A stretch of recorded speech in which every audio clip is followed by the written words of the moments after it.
27절 말씀을 한 절씩 교독하시겠습니다. 내가 아버지께 구하겠으니 그가 또 다른 보혜사를 너희에게 주사 영원토록 너희와 함께 있게 하리니 그는 진리의 영이라 세상은 능히 그를 받지 못하나니 이는 그를 보지도 못하고 알지도 못함이라. 그러나 너희는 그들 아나니 그는 너희와 함께 거하시며 또 너희 속에 계시겠음이라. 내가 너희를 고아와 같이 버려두지 아니하고 너희에게 오리라.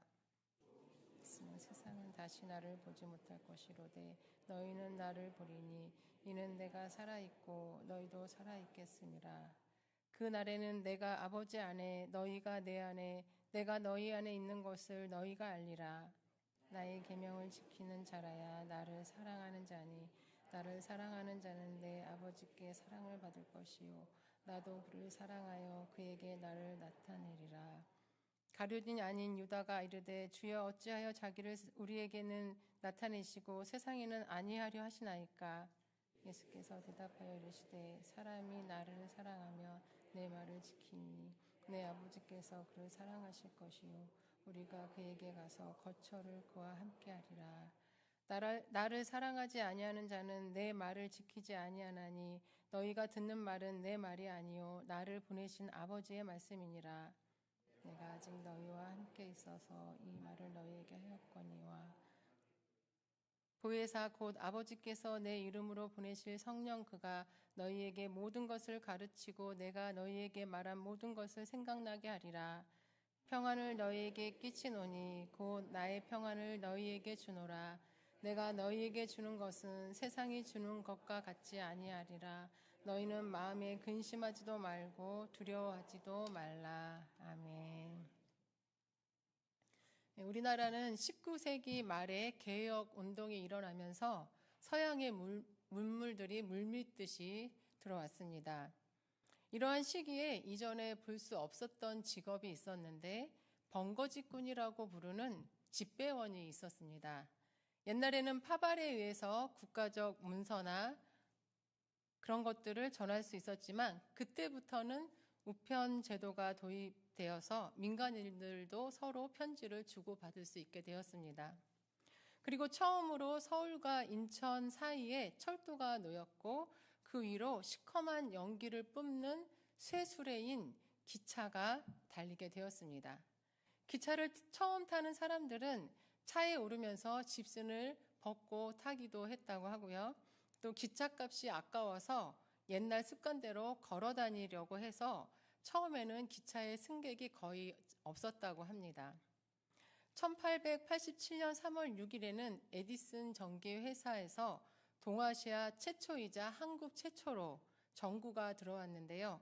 그 전구는 경복궁에 설치를 했습니다. 전구에 대한 지식이 없었던 당시 사람들은 꺼지지도 않는 도깨비 불이 아주 불길하다고 하여서 도성의 선 무당들이 총집합해서 난리 구판을 벌이기도 했다고 합니다. 이후에는 일반 가정집에도 차츰 전구가 설치가 되었는데 어떤 양반님 댁 대가님은 전등불에 담뱃불을 붙이려고 하다가 안 되어서 짜증을 내는 일도 있었다고 합니다. 지금은 정보화 시대라서 내가 알아보려고 하는 의지만 있으면 얼마든지 알아볼 수가 있는 세상입니다. 그러나 그때에는 아무런 정보 없이 이전에 들은 적도 없고 또 본 적도 없는 새로운 서양 문물들이 들어오면서 그것들에 대한 다양한 반응들이 있었고 또 편리한 것을 편리하게 좋은 것을 좋게 사용하지 못하는 일들이 많이 있었습니다. 물건이든 기술이든 장소이든 그것에 대한 정보와 지식이 있는 것과 없는 것은 아주 큰 차이가 있습니다. 예수님께서는 제자들에게 보혜사 성령님을 주시겠다고 약속하셨고 그분이 어떤 분인지에 대한 정보를 주셨습니다. 갑자기 성령의 역사가 일어날 때 제자들과 성도들이 당황하거나 또 잘못 해석하지 않도록 미리 말씀해 주시고 성령의 인도하심을 받을 수 있도록 미리 알려주셨습니다. 그리고 부활 후 승천하시면서 제자들에게 예루살렘을 떠나지 말고 약속한 성령을 기다리라고 말씀하셨습니다. 제자들과 성도들은 예수님이 말씀하신 성령님에 대해 경험하지 않아서 정확하게는 알지 못했지만 예수님의 약속을 믿고 함께 모여 기도했고 열흘이 되는 오순절에 성령을 받게 되었습니다. 사도행전 2장 2절에서 3절에서는 성령님이 급하고 강한 바람소리와 함께 불의 혀처럼 갈라져서 각 사람 위에 임하였다고 기록합니다. 마가의 다락방에 모인 모든 사람이 급하고 강한 바람소리를 확실하게 들었고 불의 혀같이 갈라져 각 사람에게 임하는 것을 분명하게 보았습니다. 그 사건은 누가 보아도 확실한 성령님의 임재 사건이었습니다. 기도하던 모든 사람이 이 사건이 성령님의 임재 사건인지에 대해 의심하거나 불확실해하지 않도록 성령님은 이렇게 분명하고 확실하고 또 뜨겁게 임하신 것입니다. 그곳에 있던 어느 사람도 성령님의 임재가 아니라고 말할 수 없을 정도로 공개적이고 확실하게 성령님은 임하셨습니다. 성령님의 임재를 뜨겁게 경험하고 각 나라의 방언을 받은 제자들과 또 그곳에서 함께 기도했던 성도님들은 이전에 예수님이 약속하신 그 성령님이 바로 오늘 임하신 이분이구나 의심하지 않았습니다. 사도행전 2장에 기록된 베드로의 오순절 설교를 보시면 33절에 하나님이 오른손으로 예수를 높이심에 그가 약속하신 성령을 아버지께 받아서 너희가 보고 듣는 이것을 부어주셨느니라 라고 했습니다. 많은 사람에게 자신들에게 임하신 그 성령님은 예수님께서 말씀하셨던 예수님께서 주시겠다고 약속하셨던 그 성령님임을 베드로는 전하고 있는 것입니다. 만약 예수님께서 성령님에 대한 언급을 전혀 하지 않으셨다면 제자들과 성도들은 마가의 다락방에 함께 모여 기도하지 않았을 것이고 또 기도했다고 하더라도 오순절 뜨겁게 성령님이 강림하셨을 때 이게 무슨 회개한 일인가 여기며 어찌할 바를 몰라 하고 또 당황했을 것입니다. 정구가 들어왔을 때 도깨비 불이라고 여겼던 개화기 때의 사람들처럼 귀신의 역사로 받아들이는 사람도 있었을 것입니다. 내일부터 성령 강림절을 준비하며 성령님의 임재를 소망하며 특별 새벽 기도회를 시작합니다. 성령님의 임재를 모두 경험하고 싶으시지요? 네, 그러시다면 새벽 기도회에 꼭 나오시기 바랍니다. 소망하며 간절히 기도할 때 성령님의 크신 임재를 경험하게 될 것입니다. 성령님에 대한 바른 이해가 없을 때 성령님이 역사하시는데도 그것이 성령님이 하신 것인지 알 수 없고 또 성령님의 역사가 아닌데도 성령님의 역사로 받아들일 수가 있기 때문에 우리는 성령님에 대한 바른 이해를 가지고 또 기도를 해야 할 것입니다. 또한 잘못된 것을 구할 수도 있습니다. 제가 잘 아는 지인 중에 한 사람은 성령님의 음성을 듣고 싶어서 그 음성을 듣기 위해 골방에서 매일 오랜 시간 기도를 하다가 결국에는 환청을 듣게 되고 그 환청이 계속해서 속삭이듯 들려서 신경정신과에 오랫동안 치료를 받는 그러한 일들도 있었습니다. 오늘 본문에서 예수님은 성령님이 어떤 분이신지 또 우리에게 무엇을 해주시는 분인지에 대해서 말씀해주고 계십니다. 이 말씀을 통해 우리는 성령님에 대해 잘 알고 있지만 다시 한번 성령님에 대한 이해를 점검해 보시고 잘 기도하셔서 성령님의 임재를 충만하게 경험하는 성령 강림절을 맞이하실 수 있으시기를 바랍니다. 성령님은 어떤 분이실까요? 성령님은 우리와 영원토록 함께 하시는 또 다른 보혜사입니다. 본문 말씀 16절을 보시면 내가 아버지께 구하겠으니 그가 또 다른 보혜사를 너희에게 주사 영원토록 너희와 함께 있게 하리니 라고 기록하고 있습니다. 예수님께서 장차 십자가를 지시고 부활하신 후 40일이 되는 날에 승천하셔서 제자들의 곁을 떠나실 텐데 그렇게 되면 두려워하고 당황하게 될 제자들에게 영원히 함께 하실 분을 보내주실 것을 약속하셨습니다. 영원히 함께 하실 그분은 또 다른 보혜사입니다. 성령님이 또 다른 보혜사라면 보혜사는 누구실까요? 바로 예수님이십니다. 예수님이 보혜사이시고 또 다른 보혜사는 성령님입니다. 보혜사는 헬라어로 파라클레토스인데 돕는 자, 위로자, 상담자, 중재자, 변호자라는 등등의 뜻을 가진 단어입니다. 예수님은 우리를 돕는 분, 위로하시는 분, 우리의 모든 것을 들어주시며 신앙적인 강건함을 유지하게 해주시는 상담자가 되시고 또 십자가에서 우리 죄를 속하기 위해 피 흘려 죽으신 구원자로서 하나님과 우리 사이의 중재자가 되시고 또 하나님 앞에서 우리를 대신 변호해 주시는 분이십니다. 그리고 예수님이 보내주시는 또 다른 보혜사 성령님 또한 파라클레토스입니다. 성령님은 예수님과 같은 선상에서 연속 선상에서 같은 사역을 하실 것이기 때문에 예수님은 성령님을 또 다른 보혜사라고 말씀하신 것입니다. 그래서 성령님은 예수님과 같이 우리를 돕는 자, 위로하는 자, 상담자, 중재자, 변호자로서의 사역을 감당하고 계십니다. 예수님은 승천하셔서 이제 우리와 이 땅에서 함께하지 못하시지만 하나님의 오른편에 앉아 우리를 위해 간구하고 우리의 필요를 계속해서 채워주실 것입니다.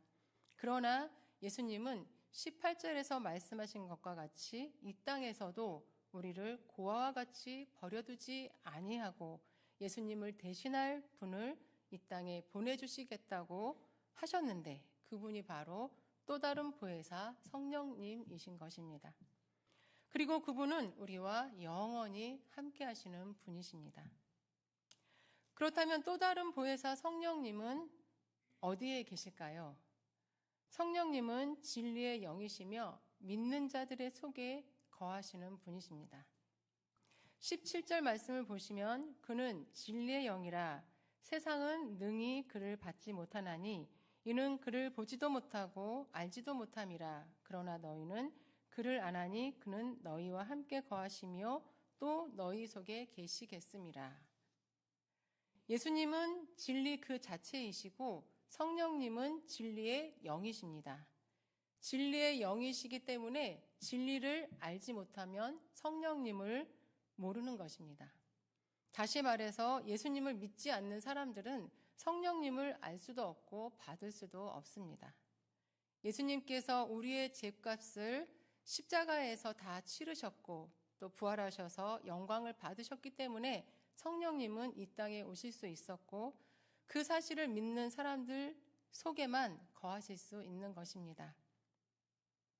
만약 예수님이 그 모든 사명을 완수하지 않으셨다면 우리의 죄가 그대로 남아있다면 우리는 성령을 받을 수 없습니다. 그래서 믿음이 있는 각 사람 안에 성령님이 거하시고 또 성령님께서 우리를 인도하고 계시는 것입니다. 예수님이 보내주시겠다고 하신 또 다른 보혜사 성령님은 오순절에 큰 바람 소리와 함께 뜨거운 불로 오셨고 또 불의 혀같이 갈라지셔서 각 사람 위에 뜨겁게 강림하신 후 그때로부터 각 사람 속에 거하시면서 파라클레토스, 즉 우리의 돕는 자, 위로자, 상담자, 중재자, 변호사로서의 사역을 계속해서 하고 계신 것입니다. 우리 안에 성령님이 계신 것을 믿으시나요? 네. 외롭고 힘들 때, 마음이 무너질 때, 속상할 때 주님 부르시면 그 마음에 큰 위로를 받게 됩니다. 바로 성령님이 주시는 위로입니다. 또한 기쁘고 감사한 일이 있을 때 주님 부르시면 여기까지 도와주시고 인도해 주신 그 성령님을 느낄 수가 있습니다. 성령님은 그렇게 우리 속에 거하셔서 보혜사로서의 사역을 감당하고 계신 것입니다. 그런데 우리는 성령 충만을 받기 위해 항상 기도해야 합니다. 성령 충만을 받기 위해 기도하는 것은 내 속에 성령님이 계시다가 안 계시다 해서 계속해서 기도해서 성령님이 내 안에 계시게 해야 된다라는 그러한 말씀이 아니라, 그렇게 내 안에 항상 계시지만 그분이 계속해서 나를 인도하시고 계심을 의식하고, 또 그분이 말씀하시는 음성을 듣고 또 깨닫고 그분의 인도하심 따라 살아갈 수 있도록 기도하는 것이 바로 성령 충만을 놓고 기도하는 것입니다. 기도하지 않으면 우리는 삶의 문제와 또 내 생각으로 가득 차서 성령님을 의식하지 않고 내 뜻과 내 마음대로 살아가기 마련입니다. 기도하지 않으면 사단은 우리의 마음과 생각을 가리워서 성령님의 음성을 아주 듣지 못하도록 방해를 하고 있습니다. 모든 믿는 사람 속에 거하시는 성령님은 언제나 우리 안에 계시고 또 말씀하시고 일하고 계시는데, 그 일하심을 깨닫고 그 음성을 듣고 그 인도하심을 따라 사는 것이 바로 성령 충만한 삶인 것입니다. 뜨겁게 기도하다 보면 방언을 받기도 하고, 또 성령님이 뜨거운 불같이 내 속에서 역사하셔서 회개가 터져나오고 또 능력을 받기도 합니다. 그렇게 기쁨이 충만하고 주님 한 분만으로 내 영이 가득 채워지게 됩니다. 성령님께서는 우리를 더 큰 믿음으로 인도하시고, 때로는 맡겨진 사역을 감당할 수 있게 하시기 위해서 능력을 주시기 전 그렇게 큰 역사를 이루기도 하십니다. 그러나 그것만이 성령 충만한 것으로 생각하고 또 그런 체험만이 성령 충만한 것으로 여기면 안 됩니다. 성령님은 그렇게 역동적인 분이시기도 하지만 우리 속에서 더 세밀하게, 더 가까이에서 우리 삶을 인도하고 계시는 분입니다. 매일 말씀을 읽고 또 기도하면서 내 속에 거하시는 성령님께 묻고 그 인도하심을 따라 산다면 매일매일 성령님의 인재를 경험하고 그분과 함께하며 기쁘고 행복한 신앙생활을 할 수 있습니다. 우리가 잘 아는 브라더 로렌스라고 불리는 니콜라 에르망은 하나님의 임재 연습을 통해서 매 순간 주님과 교제하며 늘 기쁘고 평안한 삶을 살았던 수도사입니다. 그는 영국의 왕 루이 12세가 행복의 비결이 무엇이냐는 그러한 질문에 주님처럼 섬기면서 감사하는 것이라고 대답을 했습니다. 성령 충만한 삶은 매 순간 성령님과 교제하며 그분의 인도하심을 따라 주님 닮는 삶, 그리고 그 삶을 통해서 매일 행복하고 감사한 삶을 사는 것입니다. 언제나 우리 안에 계셔서 말씀하시고 일하시고 계시는 성령님의 음성을 듣고 그 인도하심을 따라서 성령 충만한 삶, 그리고 기쁘고 행복한 신앙생활을 할 수 있는 저와 여러분이 되시기를 바랍니다. 그렇다면 보혜사 성령님은 우리를 어떻게 인도하실까요? 성령님은 모든 것을 가르치고 생각나게 하시는 분이십니다. 우리 본문 말씀 26절 말씀을 함께 읽어보시겠습니다. 보혜사 곧 아버지께서 내 이름으로 보내실 성령 그가 너희에게 모든 것을 가르치고 내가 너희에게 말한 모든 것을 생각나게 하리라. 아멘.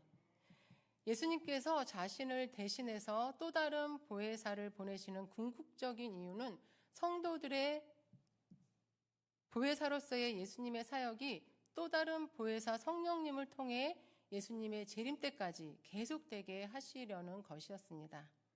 보혜사로서의 예수님과 성령님의 사역은 같으지만 조금은 다른 차이가 있습니다. 예수님은 진리 그 자체이신데 비해 성령님은 진리이신 예수님을 증거하신다는 것입니다.